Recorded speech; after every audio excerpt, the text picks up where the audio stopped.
시간에도 우리 하나님 우리에게 풍성한 은혜 베푸실 줄 믿습니다. 우리 매주 이 주일 오후 시간에는 함께 웨스트민스터 소유리 문답을 함께 하고 있습니다. 우리 소유리 문답을 크게 두 부분으로 나눌 수 있다 이렇게 말씀을 드렸어요. 그 앞에 부분 1부는 어디까지냐면 제 38문까지가 되겠습니다. 39문에서부터 맨 뒤에까지가 2부가 되는데, 이거 어떻게 우리가 두 가지로 나누냐면은 한번 우리 앞으로 한번 가볼까요? 제 3문을 한번 보세요. 3문에 보면 성경이 주로 가르치는 게 뭡니까? 라고 이렇게 질문을 했고요. 그 답이 뭐라고 그랬어요? 성경은 주로 사람이 하나님께 대하여 어떻게 믿어야 하며 또 하나님이 사람에게 요구하는 의무가 무엇인가 하는 것을 가르칩니다. 이렇게 대답을 했잖아요. 여기 이 두 가지, 첫 번째는 뭐라고 그랬어요? 사람이 하나님께 대해서 어떻게 믿어야 되느냐, 즉 하나님이 어떤 분이시냐 라고 하는 것을 성경이 이야기하고 있고, 두 번째는 뭐냐면 하나님이 사람에게 요구하시는 의무, 우리가 어떻게 해야 되느냐 이런 것들을 하나님이 쭉 말씀하신 것들, 이렇게 성경을 크게 나누면 내용이 두 가지로 나누어진다 이 이야기를 했어요. 그래서 이 소유리 문답도 그 둘에 따라서 이제 앞에 하나님은 어떤 분이시냐 이 이야기가 38문까지 나오고 있고요. 그 다음에 나머지 39에서 맨 마지막 107문까지는 뭐냐면은 하나님이 우리에게 요구하시는 의무들, 사람이 무엇을 해야 되느냐, 하나님 믿는 백성들은 어떻게 살아야 되느냐라는 거기에 대한 내용들을 다룬 것이 이제 39문부터 이루어집니다. 근데 우리가 지난주에 이제 어디까지 보았냐? 37문까지 봤어요. 그리고 이제 오늘은 어디 할 차례예요? 38문. 그래서 오늘 이제 하는 데까지가 이제 어떤 내용입니까? 하나님이 어떤 분이시냐라고 하는 것을 우리에게 알려주는 데가 요 38문까지다라는 것을 우리가 기억을 해야 되겠습니다. 여기에서 이제 이 38문까지 내용을 우리가 한번 싹 생각을 해보면, 성부 하나님 어떤 분이시냐, 하나님이 어떻게 일하시는가, 섭리와 그리고 또 그 창조하시고 뭐 이런 것들을 쭉 이야기를 했었죠. 그리고 그것이 이제 하나님의 작정이 있었고, 그리고 그 작정을 이루어가는 게 하나님의 섭리라고 이렇게 말씀을 드렸습니다. 하나님이 근데 그 계획을 누굴 통해 이루셨느냐? 바로 예수 그리스도를 통해 완성시키셨다라는 얘기를 하면서 예수님에게로 이제 넘어가잖아요. 성자 예수님은 어떤 분이에요? 완전한 하나님이면서 동시에 완전한 또 사람으로 이렇게 그러한 특징을 가지고 계셨다라는 것을 우리가 보았습니다. 그럼 예수님이 이루신 그 구속의 사역, 이게 어떻게 우리에게 적용이 되는가? 누굴 통해서 적용되냐면은 바로 성령 하나님을 통해서 우리에게 예수님의 그 구속 사역이 우리에게 적용이 된다라고 했습니다. 그러니까 생각해 보면은 하나님은 계획하셨고 예수님이 그거를 이루셨고 그걸 우리에게 적용하는 분이 성령님이다, 이렇게 우리가 생각할 수 있겠죠. 아주 간단하게 탁 줄여보면 그렇게 됩니다. 그러면 성령님이 우리 가운데 이걸 효과적으로 적용해 가시는 것들을 우리가 뭐라고 얘기를 했냐면요, 구원의 서정, 또는 이제 쉽게 바꾸면 구원의 단계, 1단계 2단계 쭉 해서 우리가 봤는데요, 그게 이제 9단계까지 있잖아요. 소명, 그 다음에 중생, 그 다음에는 뭡니까? 이제 중생은 거듭남이고, 그 다음에 회개가 이루어지죠. 그럼 우리 죄를 회개하고, 그 다음에 믿음이 생겨나고요. 그 다음에 뭐죠? 칭의, 그렇죠. 칭의, 하나님이 우리를 의롭다 하시는 그 단계가 있죠. 그 다음에 6번째는 뭐예요? 입양, 그렇죠. 입양 또는 뭐 수양이라고도 하는데, 우리가 원래 아들이 아닌데 또 딸이 아닌데 하나님이 우리를 자녀 삼아 주시는 이 과정이 이제 입양이고요. 그 다음에는 뭘까요?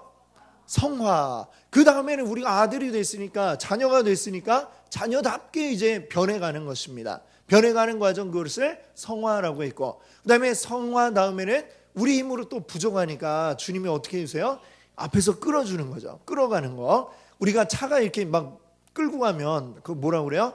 견인해 간다고 그러죠. 그래서 견인이라고 그럽니다. 그 다음에 마지막에는 우리가 그렇게 주님의 끌어당기심을 따라서 계속해서 거룩하게 변화되어져 나가다가 마지막 우리가 떠나갈 때에 주님 앞에 딱 이 세상을 떠나서 주님 앞에 딱 가게 되었을 때에 우리는 어떻게 된다라고 그랬죠? 영화의 단계에 이제 도달한다 그랬습니다. 완전히 바뀌어지는 겁니다. 지금까지 우리가 이 세상 가운데 있을 때에는 우리는 계속해서 거룩해져 가는 가운데 있는 거예요. 완전히 거룩하게 되지 않고 거룩해져 가는 가운데 성화의 길을 계속해서 갑니다. 그러다 주님 앞에 딱 가게 된 그 순간 우리는 완전히 영화롭게 변화된다. 이 말씀을 우리가 나누었습니다. 자, 그러면서 이제 우리가 무엇을 얘기를 했냐면, 그러면 그런 어떤 유익함이 우리에게 이 땅에 살아가는 동안에는 어떤 유익함이 있느냐, 그것을 이제 36문에서 이야기를 했고, 지난주에는 그러면 우리가 신자들이 죽을 때에 또 무슨 유익함이 있느냐, 그렇죠? 죽는데 뭐가 그렇게 유익할까라는 생각이 들지만 성경은 유익함이 있다라고 이렇게 이야기를 했죠. 그래서 지난주에 우리의 죽는 것에서의 유익함을 이야기를 나누었습니다. 그리고 오늘은 그러면 죽은 후에 마지막 날에 우리가 완전하게 부활할 때에 그리스도에게서 우리는 어떠한 유익을 얻게 되느냐, 이것이 이제 38문이 되겠습니다. 자, 답을 한번 우리 같이 한번 읽어볼까요? 38문의 답을 읽겠습니다. 신자는 부활할 때에 영광 중에 다시 일으킴을 받아서 심판날에 공개적으로 인정받고 무죄의 선고를 받으며 영원토록 하나님을 온전히 즐거워하는 완전한 복을 받게 됩니다. 아멘. 자, 이렇게 쭉 쓰여져 있는 거를 한번 이렇게 의미를 나누어 보니까요, 대략 세 가지의 유익함이 있다 이렇게 말씀하고 있습니다. 자, 첫 번째는 뭐냐면 우리 신자가 부활할 때에 첫 번째는 영광 중에 다시 일으킴을 받는다라고 이렇게 말씀하고 있습니다. 우리가 소요리 문답을 쭉 이렇게 내용을 생각할 때에 제가 여러 번 강조한 게 있어요.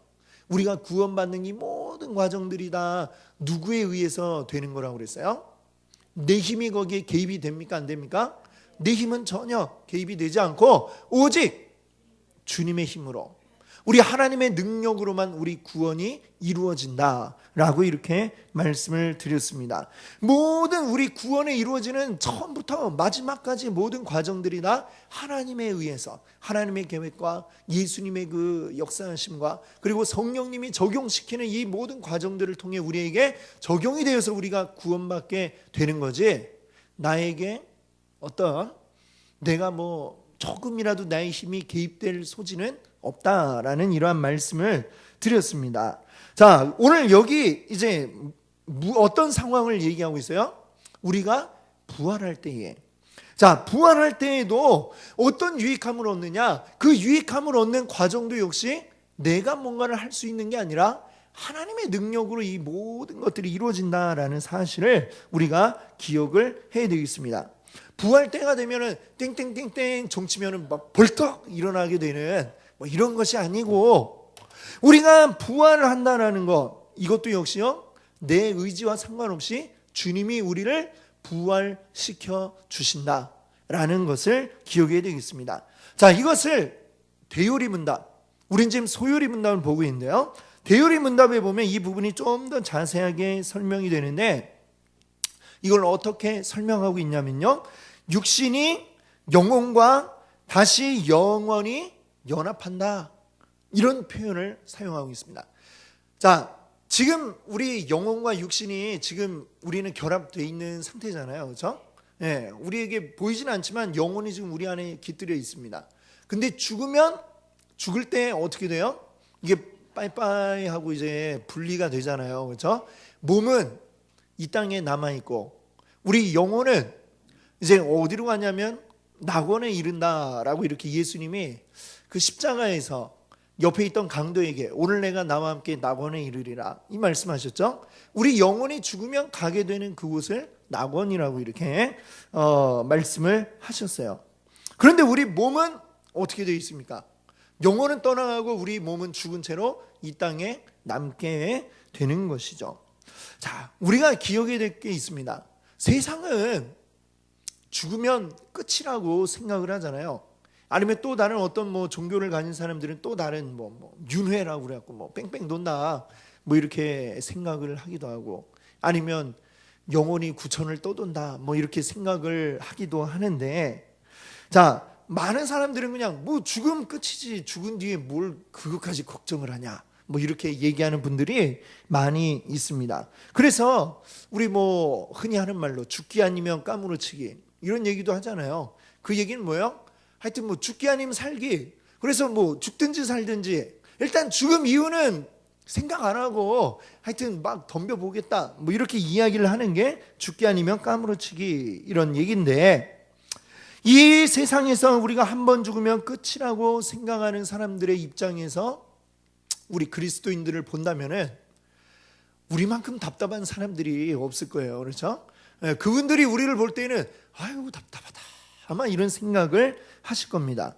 예, 그렇죠. 왜 그래요? 성도들은 이 세상 가운데서 살아갈 때에 계속해서 우리는 끊임없이 인내하고 절제하면서 우리는 살아가게 됩니다.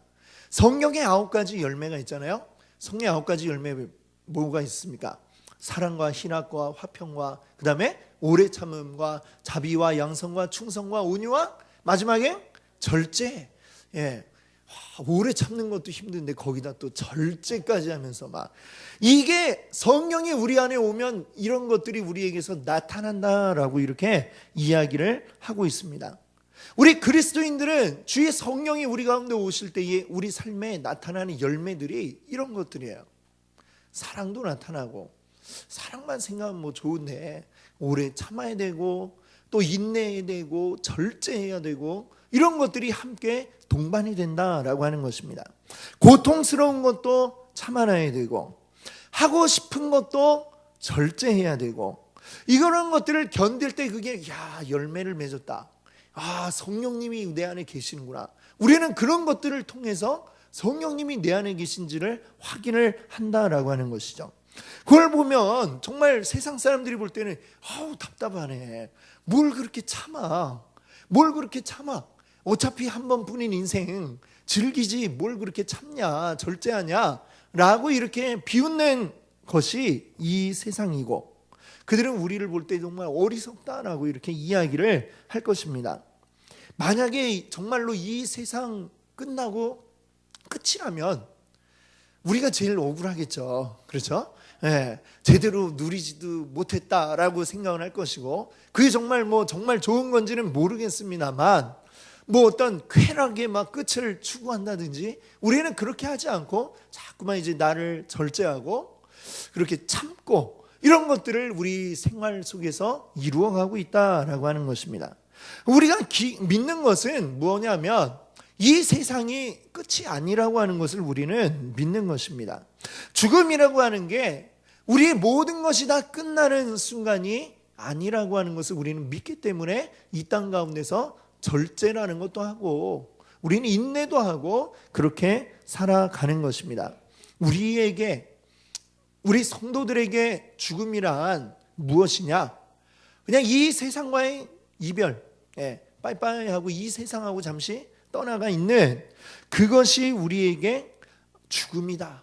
이렇게 이야기할 수가 있는 것이죠. 그래서 이거를 우리가 이 세상과 이별한다 그래가지고 이걸 뭐라고 말하냐면 우리 크리스찬들에게는 죽음은 별세, 별세라고 이렇게 이야기를 합니다.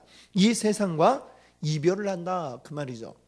별세하면 이 세상과 빠이빠이 하고 나면 그러면 그때에 우리에게는 어떤 일들이 벌어지게 되는가? 우리 사람에게 어떤 일이 벌어질까요?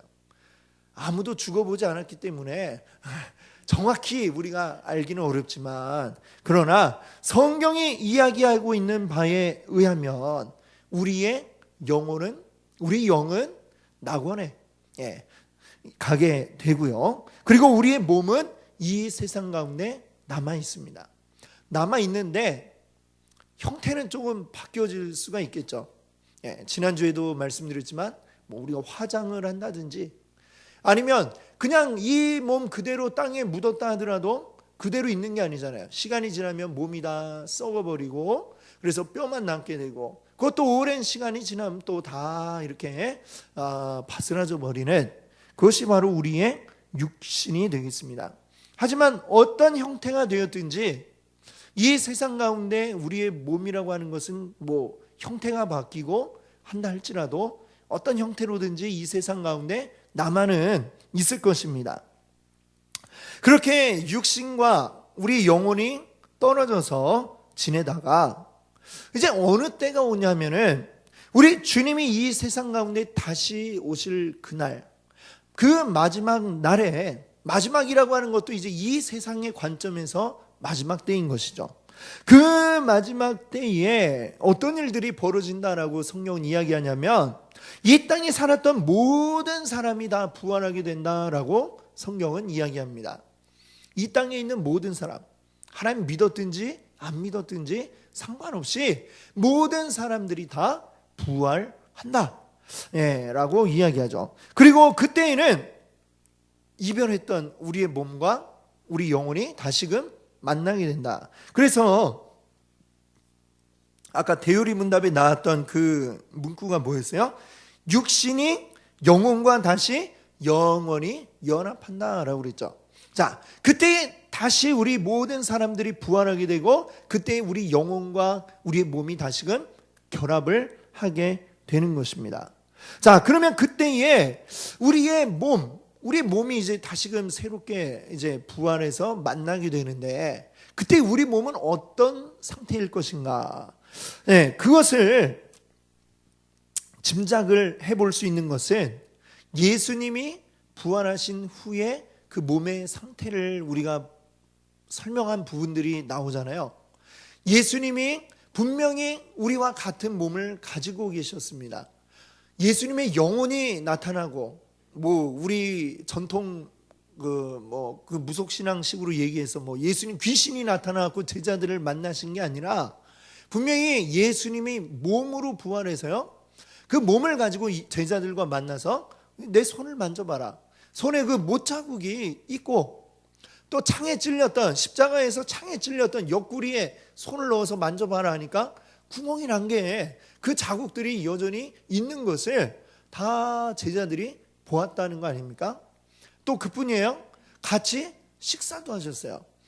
먹다가 좀 모자른 것 같으니까 니네 잡은 물고기도 더 갖고 와라 굽게. 그래갖고 갖고 와가지고 구워서 또 맛있게 같이 먹고 음식을 나누고 전혀 영혼이라면 귀신이라면 그걸 어떻게 먹겠어요, 그렇죠? 먹을 수가 없는데 예수님이 우리 부활하신 후에 같은 몸을 가지고 부활하셨다라는 걸 그렇게 보여주셨습니다.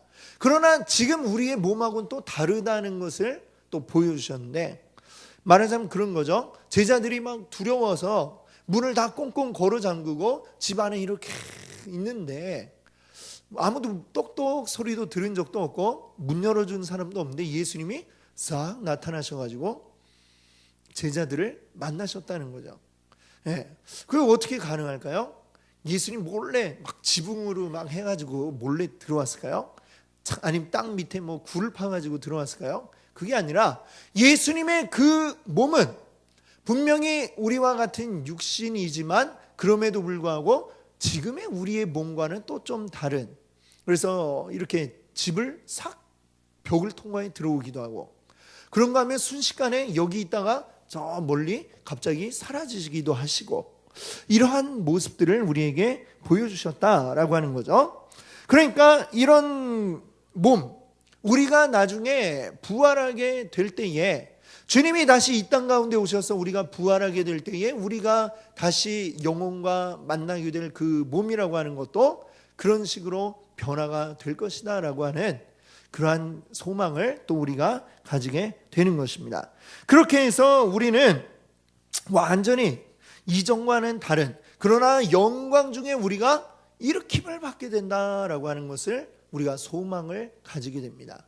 우리의 죽음이 끝이 아니라 그 이후의 일들이 기다리고 있다는 사실을 우리는 믿고 그 날들을 소망하기 때문에 이 땅 가운데서 인내하며 절제하며 우리가 살아가는 줄 믿습니다.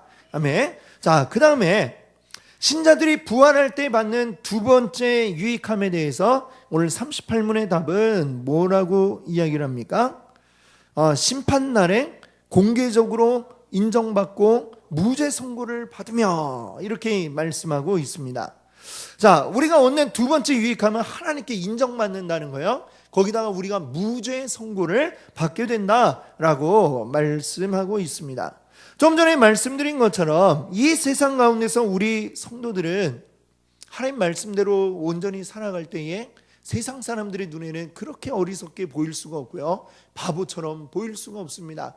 그리고 우리는 비웃음 당하고 놀림 당하고 그렇게 살아가는 게 우리 그리스도인들이라고 성경은 말씀하고 있습니다. 사탄은 이 세상을 향해 자기가 인생의 주인이다, 그런 생각들을 우리에게 불어넣어 주려고 하고 있어요. 그게 사탄의 생각이야. 네가 이 인생의 주인이야. 네 하고 싶은 대로 즐겨. 네가 원하는 대로 해. 하고 싶은 대로 다 하고 살아. 라는 거는 이거는 사탄의 목소리인 것입니다. 그래서 그냥 막 지 마음대로 살다가 그러다가 그게 도를 넘어가면 이제 남한테 피해도 주고 죄짓게 하나님 앞에만 죄가 아니라 세상의 법도 어기며 사는 그러한 신세가 되고 마는 것이죠.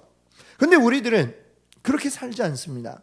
우리들은 이 인생 어떻게 보면 남들이 볼 땐 바보같이 보일지라도 우리는 인내하고 절제하며 살아갑니다. 인내와 절제만 우리에게 있나요? 성경의 9가지 열매 보세요. 사랑도 있고 희락도 있고 화평도 있고, 그렇죠? 자, 성령 안에서 우리는 사랑도 누리고 화평도 누리고 희락도 누리며 살아가지만, 그럼에도 불구하고 우리가 계속해서 이 하나님 말씀대로 살아가면, 오늘 오전에도 말씀드렸잖아요, 복종함으로 우리가 살아가잖아요. 세상 가운데서 이렇게 나만 바보 된 것 같은, 나만 호구된 것 같은 이런 생각이 우리들에게 한 번씩 막 들어와서, 이게 이런 건가? 이게 하나님 말씀대로 내가 잘 사는 건가? 이렇게 좀 약간 후회와 좀 이게 정말 맞는 건지 하나님 앞에 답답해서 묻고 싶은 이런 순간들이 생길 때도 있습니다. 그러나 그럼에도 불구하고 물론 우리가 잘 이것들을 극복해서 우리가 좀 손해보는 것 같더라도 하나님 말씀대로 우리가 살아가야 하겠죠. 그래야 되는 이유는 우리에게 여기가 전부가 아니고 이 땅에 있는 것들은 영원한 것이 아니고 언젠간 다 끝이 나고, 내가 손에 쥐었더라도 이것은 영원히 내게 아니라 언젠간 다 놓고 갈 수밖에 없다라는 것을 알기 때문에 우리는 영원하지 않은 것에 힘을 쏟는 게 아니라 영원한 것의 가치를 바라보고 영원한 것을 위해서 우리가 온 힘을 쏟는 사람들이기 때문에 그렇습니다. 그게 이 땅 가운데서는 너무 힘들고 너무 좀 바보 같은 생각도 들고, 그럴지 모르지만 그것이 우리 주님 다시 오시는 그날에, 우리가 부활하게 될 그날에는 주님 앞에서 우리가 비로소 인정을 받게 될 것이다 라고 이렇게 말씀하고 있는 것입니다. 인정을 받는다는 거 너무나 좋은 거죠. 그렇죠? 우리가 인정받고 싶은 마음이 있지 않습니까? 근데 지금 이 세상에서는 우리는 인정을 못 받아요. 인정 못 받지만 그럼에도 불구하고 견디는 건 우리가 그날에 인정받을 것을 알기 때문입니다. 그것도 조용하게, 예수님 따로 조용히 부르셔갖고 뒤에서 수고했어 이러고 끝나는 게 아니라, 그때 우리는 어떻게 인정받는다라고 이야기하냐면 공개적으로 인정받는다라고 이렇게 말씀하고 있습니다. 공개적으로 우리 수고하고 잘 견딘 거에 대해서 주님이 칭찬해 주실 것이고 박수 쳐 주실 것이고 인정해 주실 것이다 말씀하고 있습니다. 마치 마태복음 25장에 우리가 오늘 처음 읽었던 본문 말씀이죠. 어떤 주인이 종들에게 재산을 이렇게 나누어서 분배를 해줬어요. 내가 좀 몇 년 동안 얼마나 걸릴지 모르지만 해외에 나갔다 올 텐데 그동안에 내가 너희에게 맡겨준 이걸로 열심히 수고하고 그래서 이윤을 남겨보아라. 나눠줬어요. 그때에 열심히 그 주인의 말을 기억하고 수고하고 애썼던 종들이 들었던 말이 무엇입니까?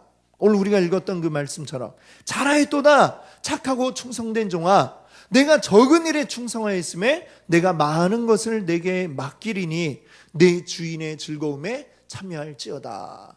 이 말씀이 그날에 우리가 듣게 될 말씀인 줄 믿습니다. 아멘. 비록 우리가 열심히 주님 말씀대로 살아가느라고 인내하고 절제하며 이 땅 가운데서 사느라고 때로는 바보 취급당하고 때로는 그것 때문에 어리석은 사람처럼 이렇게 취급당하고 사람들이 이용을 당하고 이렇게 힘들고 괴로울지라도 주님이 그날에 착하고 충성된 종아 잘하였다라고 하면서 우리를 등을 다독여 주시고 우리를 안아주시고 우리에게 이 용기를 주실 것이라는 그 믿음이 우리에게 있습니다. 그것이 있기 때문에 우리는 그 날을 바라보고 이 현재의 고난을 이겨나가는 줄 믿습니다. 그러나 반대로 악한 자들, 그 날이 올 거라고 생각하지 않고 자기 마음대로 자기 뜻대로 살아가는 자들은 그날에 뭐라고 이야기를 듣겠습니까? 이 악하고 게으른 종아, 그 말밖에는 들을 말이 없는 것이죠. 그 날이 되면 모든 것이 다 분명하게 환하게 밝은 대낮에 태양이 탁 비추면은 감출 곳이 없고 숨을 곳이 없습니다. 모든 게 다 드러나게 되죠. 우리 주님이 오시는 그날에 모든 것들이 다 드러나게 되는 줄 믿습니다. 그래서 우리는 주님께 칭찬받게 될 줄로 믿습니다. 여러분 고린도전서 13장 12절을 보세요. 이렇게 말씀하고 있죠. 제가 읽어드리겠습니다. 우리가 지금은 거울로 보는 것 같이 희미하나 그때에는 얼굴과 얼굴을 대하여 볼 것이요 지금은 내가 부분적으로 아나 그때에는 주께서 나를 아신 것 같이 내가 온전히 알리라. 자, 여기서 말하는 그때가 언제예요? 주님이 다시 오셔서 모든 게 환하게 드러날 그날입니다. 여기 보니까 좀 이해가 안 되는 말씀이 있어요. 지금은 거울로 보는 것 같이 희미하나. 요즘은 우리 거울 보면 어때요? 굉장히 잘 보이죠. 너무 깨끗하게 보여가지고 문제인데 사실 이 시대에는 요즘 같은 거울이 없었죠. 이때는 뭐 청동 거울 뭐 이런 거 그런 것들 어떤 금속을 잘 닦아가지고 이렇게 막 보는 거예요. 그러니까 요즘 우리가 거울 보듯이 환하게 보이질 않고 좀 약간 뿌옇게 이렇게 보이던 시대입니다. 그리고 거울로 보는 것 같이 이게 맑고 희미하게 투명하게 보이는 게 아니라 그냥 뿌옇게 보이고 그냥 머리가 떴나 안 떴나 뭐 이런 것만 확인할 정도 그런 시대였던 것이죠. 지금은 이렇게 희미해요. 잘 보이는 것 같지 않고 우리가 지금 그러나 막연하게 희미하게 보이지만 그걸 바라보고 달려가는 중이죠. 그러나 그날에는 우리가 얼굴과 얼굴을 마주보며 이야기하는 것처럼 바로 앞에 보고 이야기하듯이 그렇게 보게 될 것이다 말씀하고 있습니다. 지금은 우리가 사람들이 어떻게 지내요? 죄를 짓고도 난 죄가 없어 잡아떼면 그만이에요. 잡아떼고 증거 다 이렇게 제거해버리면 그럼 뭐 찾아볼 테면 찾아보시오. 찾으면 뭐 죄인이라 하고 없으면 말고 아마 이런 식으로 우리가 지금은 잡아뗄 수 있을지 모르지만 주님이 오신 그날에 주님이 이 땅 가운데 다시 올 때는 모든 게 다 환하게 드러나게 된다라고 그랬습니다. 밝게 투명하게 쫙 다 보여서 우리의 지은 죄들이 하나도 빠짐없이 다 낱낱이 다 드러나게 된다라고 이렇게 말씀하고 있습니다. 하나님의 공의 앞에 죄인들은 어찌할 바를 몰라가지고 예수님이 그 마지막 때에 대해서 말씀하시면서 그날에 사람들이 막 차라리 살아 내 위에 그냥 무너져 버려라 이렇게까지도 얘기한다 하지 않습니까? 자기 죄가 너무나도 낱낱이 다 드러나니까 이걸 어찌할 바를 몰라가지고 차라리 정말 쥐구멍에라도 숨었으면 쥐구멍 정도가 아니라 산이 나한테 자빠졌으면 이런 생각을 할 때가 바로 그날이다 라고 이야기하는 것입니다. 그런데 우리 하나님의 자녀된 우리들은 그날에 어디에 숨을까 걱정할 이유가 없는 것이죠. 하나님이 우리의 모든 것을 다 아시고 우리도 이미 다 주님 앞에 고백했고 주님이 용서해 주셨기 때문에 우리에게는 감추어야 할 죄가 그날에 없다라고 하는 것입니다. 그리고 주님은 우리에게 너는 선하다 착하고 충성된 종아 네가 내 말대로 하느라고 그동안 수고하고 했었지 너무나 수고했다 이렇게 우리를 등을 토닥여 주시는 그 날이 올 것입니다. 물론 우리는 우리 스스로 생각할 때 내가 정말 괜찮을까? 뭐 이런 생각을 할 때가 있죠. 그렇죠? 우리 역시도 안 믿는 자들과 비교해서 내가 특별히 그들과 비교해서 내가 더 선한 존재인가? 생각해 보면 꼭 그렇지도 않아요. 우리도 역시 나쁜 생각도 하고요. 생각만 하는 게 아니라 나쁜 죄를 짓기도 하고 우리도 너무나 연약한 존재임을 우리 스스로 잘 알고 있습니다. 그런데 우리가 주님 앞에 당당하게 그날에 설 수 있는 건 내가 뭘 잘해서가 아니죠. 우리 계속 말씀드리지만 내가 뭔가를 해가지고 주님께 인정받는 게 아닙니다. 뭐예요? 주님께서 우리를 의롭다라고 해 주셨기 때문에 주님이 우리를 의롭다라고 해 주셨기 때문에 우리는 의인이 될 수 있는 것입니다. 그래서 우리는 그날에 주님 앞에 설 수가 있는 것이고 주님 앞에 당당하게 나아가서 칭찬받을 수 있게 되는 것입니다. 우리 무죄를 선고받는다고 그랬잖아요. 우리 죄가 이미 사하여졌습니다. 언제요? 예수 그리스도의 피로 우리는 이미 사해졌어요. 그것을 믿었기 때문에 우리에겐 다 그 모든 게 사라진 줄 믿습니다. 주님 앞에 더 이상 감추어야 할 죄가 없는 줄 믿습니다. 그것을 믿고 있는 자들이 그날에 주님 앞에서 주님 앞에 칭찬받는 자들인 줄 믿습니다. 아멘. 그리고 그날에 우리가 완전한 이 영화라고 하는 것을 우리가 누리게 되겠죠. 자, 다시 38문의 그 질문 마지막을 보세요. 자, 무죄 선고를 받고 그 뒤에 이제 우리가 그리스도 안에서 부활할 때 누리게 될 세 번째 유익 뭐라고 얘기하죠? 영원토록 하나님을 온전히 즐거워하는 완전한 복을 받게 됩니다. 아멘. 영원토록 하나님을 온전히 즐거워하는 완전한 복을 받게 된다. 온전하다, 완전하다 이런 말들이 막 많이 나오는데요. 자, 이 표현이 좀 어디선가 들어본 듯한 비슷한 그런 거 좀 기억나지 않으세요? 어디서 들어봤을까요? 예. 자, 우리 한번 1문, 여러분 소율이 분다 1문을 보세요. 1문에 보시면 사람의 제일 되는 목적이 뭐냐? 우리 사람이 만들어진 하나님이 우리를 만드신 제일 최고의 목적이 뭐냐? 1문 답을 한번 같이 읽어보겠습니다. 사람의 제일 되는 목적은 하나님을 아멘. 그렇습니다.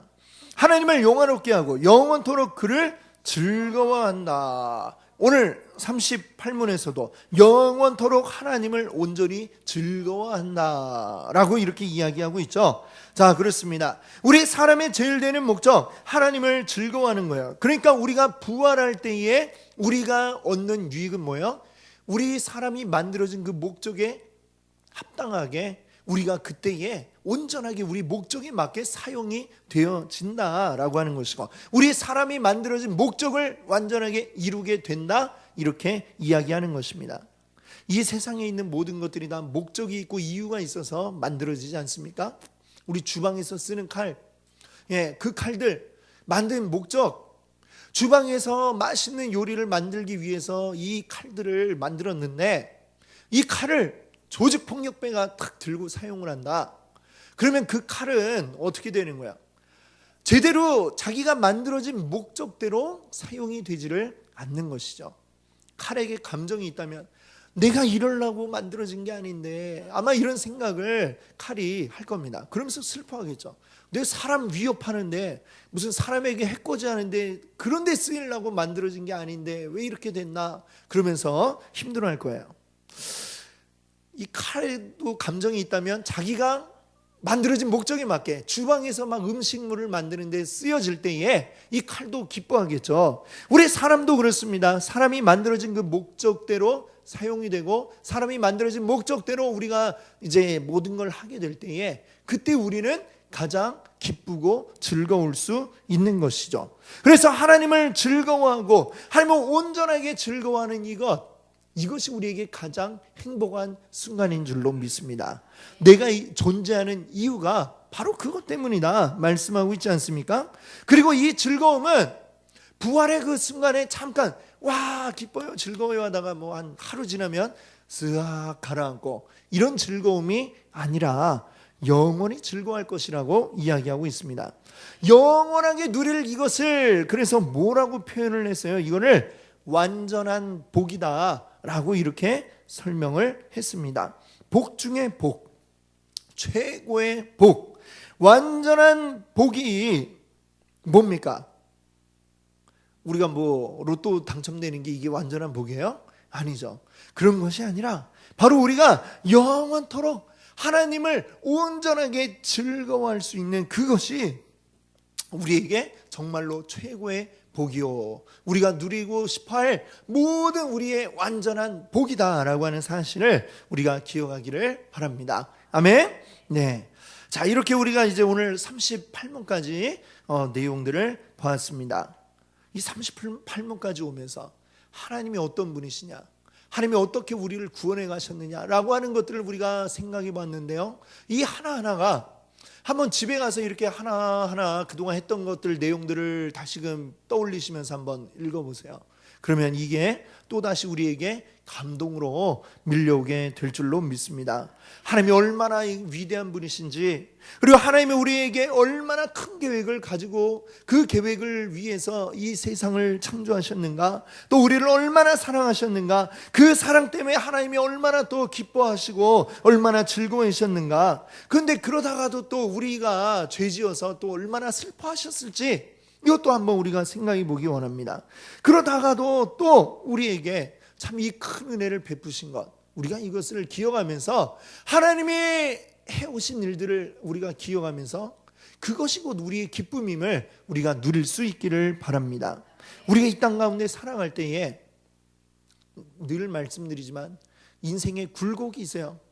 어려움도 있고 또 그러다 즐거울 때도 있고 또 그러다가 너무나 힘들게도 그냥 팍 자빠져 버리는 이러한 때도 있습니다. 그러나 이 모든 순간들이 우리에게 끝이 아니라 때로는 우리가 인내하고 절제하며 살아가는 이 시간들이 너무나 우리에게 힘들고 고통과 괴로움을 안겨다 주지만, 그러나 이것이 우리에게 끝이 아니라 정말 끝날 때까지 끝난 게 아니라 우리에게 더 중요한 시간들이, 영원한 시간들이 우리를 기다리고 있다는 것을 여러분들 믿으시기 바랍니다. 이 세상의 끝은 우리의 그 영원의 즐거움의 시작임을 여러분들 기억하시고 그날을 소망하며 우리 그날을 간절히 기다리시는 여러분들 되시기 바랍니다. 아멘. 할렐루야. 하나님 감사합니다.